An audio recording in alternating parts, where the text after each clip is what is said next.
Folks, midterm elections are just around the corner, which means that campaign ads are shouting in your face right now. And this year promises to bring a bumper crop of politicians petting golden retrievers, chopping wood, and wearing jeans for the first time. Minnesota is second in the country for political ad spending with over $20 million committed, and that number is growing. But as Gwyneth Paltrow has shown us, just because something is expensive doesn't mean it's good. So let's take a look at the first round of Minnesota's political ads in a segment we're calling Gersh.0. We know. We know. First, we go to Minnesota's 3rd congressional district, where incumbent Republican Congressman Eric Paulsen released his first midterm ad. Even though Paulsen won his re-election in 2016, his district went for Clinton in the presidential race and has been seen as one of the districts that could turn blue in November. But Paulsen knew just what to say to stop the blue wave. Take a look. My parents taught me to love the outdoors. I camp and canoe with my family in Minnesota's Yellowstone, the Boundary Waters. So when President Trump tried to take away important environmental protections for the Boundary Waters, I said no way. I'm for mining, just not there. It's too special, too important a place. I'm Eric Paulsen, and I approve this message because I'll stand up to my party or President Trump to protect Minnesota. Minnesota's Eric Paulsen. That's right. Eric Paulsen cares about the environment. He's not a Trump crony like the cowardly Republican establishment. The man is clearly an environmentalist. Who else would rent a canoe and don a shirt so loose The Rock wears it as a nightgown?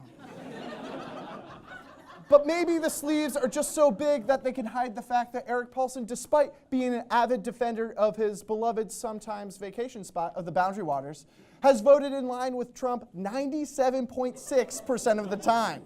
That's an astonishing amount of agreement. Even Paul Ryan's like, dude, get a spine.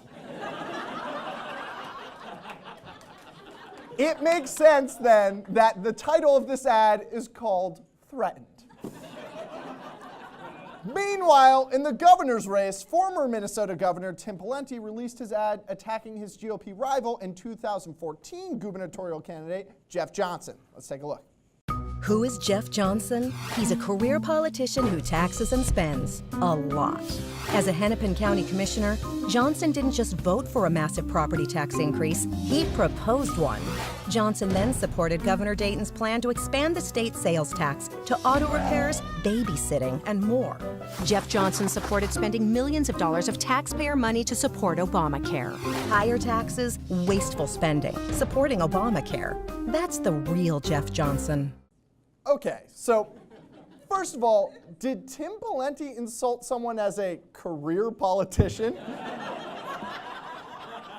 Sure, Pawlenty has been involved in politics since 1989 and served in the Minnesota House of Representatives as Minnesota governor for 2 terms, as a Washington banking industry lobbyist, and ran for president, but politics is really just a passion project. His true career is making life harder for poor and gay people. Guys, get with it. But the more outrageous than the claims in the ads is the falling baby. Okay. Some might say that Pawlenty was a good governor, but no one will say that falling baby was good graphic design. They even added the baby crying sound, which we all know is exclusively reserved for raunchy AM morning shows like Rush Limbaugh or Jason Lewis. Finally, onto an ad from a Democratic candidate, albeit a newly minted one. Richard Painter, a former Republican ethics lawyer for the Bush administration, is running in the Senate Democratic primary against current Senator Tina Smith. What does this born-again progressive have to say? Let's take a look.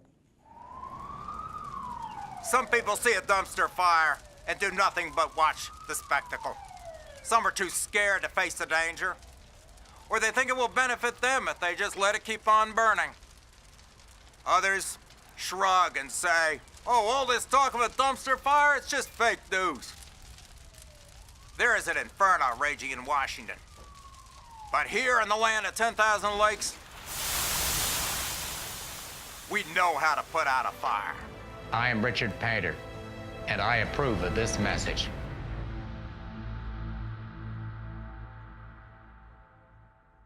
Okay. Okay. Okay.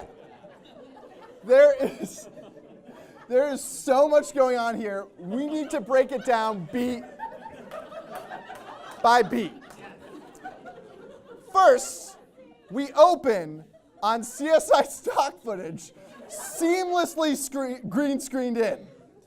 It really makes you feel right like you're in the heart of Minneapolis? We don't know. Then we have Painter, who looks like he's learned his lines 0 minutes before shooting. Judging from the long silences where his intern was clearly switching cue cards. Then there's this beautiful moment. Others shrug and say, oh, all this talk of a dumpster fire, it's just fake news. He clearly has never shrugged before in his life. First time. And what is that New York accent he's trying here? Is he auditioning for the Senate's production of Guys and Dolls? Fake news. And my favorite part, this ending.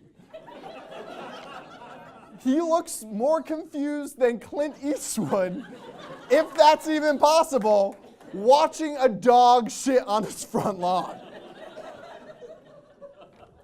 But despite the facial intimidation, what's missing here is any information about himself or his policies. Being an unknown in the Democratic Party, you would think that he would try to make an introduction or talk about his platform, but the only thing that he's proposing here is dumping Lake Superior onto Washington, D.C.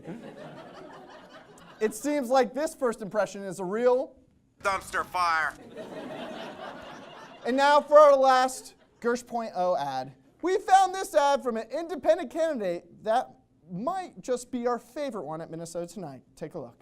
Minneapolis, St. Paul, listen up. This is Jesse the Body Ventura talking to you from the Chicago Lake Liquor Store, across from Sears in Minneapolis. Where should you turkeys go to buy your beer? Chicago Lake Liquor Store. You can get the finest in domestic beer as well as imported beer. You can drink little bottles or drink it like the body does.